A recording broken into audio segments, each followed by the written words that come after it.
बुखारी और दीगर कुतुब हदीस का नाम लेकर एक रिवायत का सहारा लेकर मिर्ज़े ने ये वसवसा और शुबो डाला है कि पाँव पर मसा भी दुरुस्त है, जबकि इसी बुखारी के अंदर बहुत सारी अहादीस में पाँव के धोने का वाज़ेह तौर पर तज़किरा मौजूद है। उन अहादीस के नंबर्स आप स्क्रीन पर देख रहे हैं। इसी तरह तमाम कुतुब हदीस में पाँव के धोने पर दलालत करने वाली वाज़ेह अहादीस बेशुमार मौजूद हैं, लेकिन इसके बावजूद एक मुबहम हदीस का सहारा लेकर मिर्ज़े ने यह वसवसा डाला है कि पाँव पर मसा भी दुरुस्त है।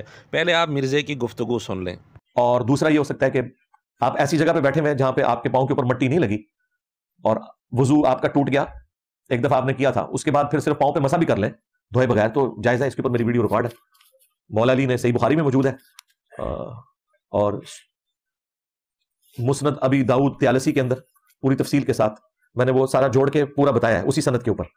बुखारी ने तो वो हिस्सा स्किप कर दिया था। उस इमाम बुखारी तो बस इतनी हदीस लेके आए कि मौला अली ने कूफे की मस्जिद में वजू करके दिखाया लोगों को, और उसमें यह कि उन्होंने चेहरा धोया और उसके बाद दोनों हाथ कोनियों तक धोए, और आगे इमाम बुखारी ने उनको रावी ने जो बात बताई ना, वो ये बताई, वो जो ताबी है वो तबा ताबी जब उससे बयान करता कहता है उसके बाद उन्होंने सर और पांव का भी जिक्र किया।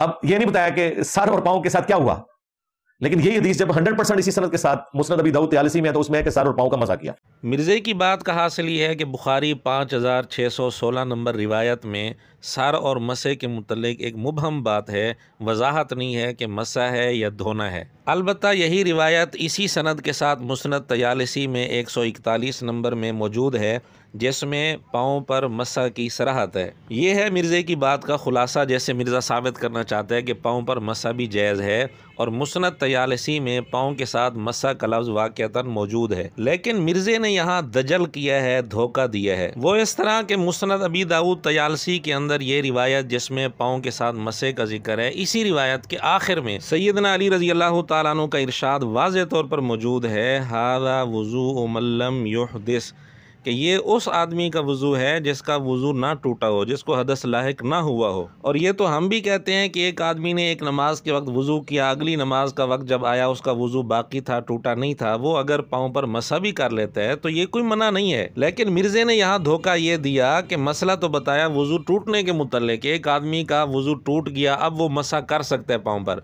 और हदीस वो पेश की जिसमें साफ लिखा हुआ है कि ये उस आदमी का वज़ू है जिसका वज़ू ना टूटा हो। मुस्नद तयालसी का आखिरी जुमला मिर्ज़ा पी गया, नहीं सुनाया, और जिसका वज़ू बरकरार हो वो तो चेहरे पर और हाथों पर भी मसा कर सकता है। वो इस तरह के बुखारी और मुस्नद तयालसी वाली जो रिवायत मिर्ज़े ने पेश की, यही रिवायत बाकी किताबों के अंदर भी मौजूद है इसी सनद के साथ। उनमें से 6 कुतुब हदीस के नाम आप स्क्रीन पर देख रहे हैं। इन 6 किताबों में यही रिवायत इसी सनद के साथ मौजूद है, और इस रिवायत में इन 6 किताबों के अंदर चेहरे और हाथों के साथ भी मसे का लफ्ज़ है। मसलन मुस्नद अहमद से हमने यही रिवायत डिस्प्ले करा दी है, इसमें वाज़ेह तौर पर मौजूद है चेहरे और हाथों के साथ भी मसे का लफ्ज़। अब अगर इस रिवायत को वज़ू टूटने वाले मसले के साथ जोड़ना है तो फिर इससे तो ये भी साबित हो जाएगा कि ऐसी सूरत में चेहरे और हाथों पर भी मसा जायज़ है। फिर तो मिर्ज़ा अपनी ही पेश की हुई रिवायत से बुरे तरीके से फंस जाएगा, क्योंकि मिर्ज़े ने इस रिवायत से जो मफ़हूम निकाला है उससे तो फिर यही साबित होगा कि चेहरे और हाथों पर भी मसा कर सकते हैं। तो मिर्ज़ा और इसके शागिर्दों को चाहिए कि इसकी तरगीब देना भी शुरू कर दें कि चेहरे और हाथों पर भी मसा जायज़ है, जबकि हकीकत यह है कि मुस्नद तयालसी, मुस्नद अहमद और दीगर कुतुब के अंदर इसी रिवायत के आखिर में जो जुमला लिखा हुआ है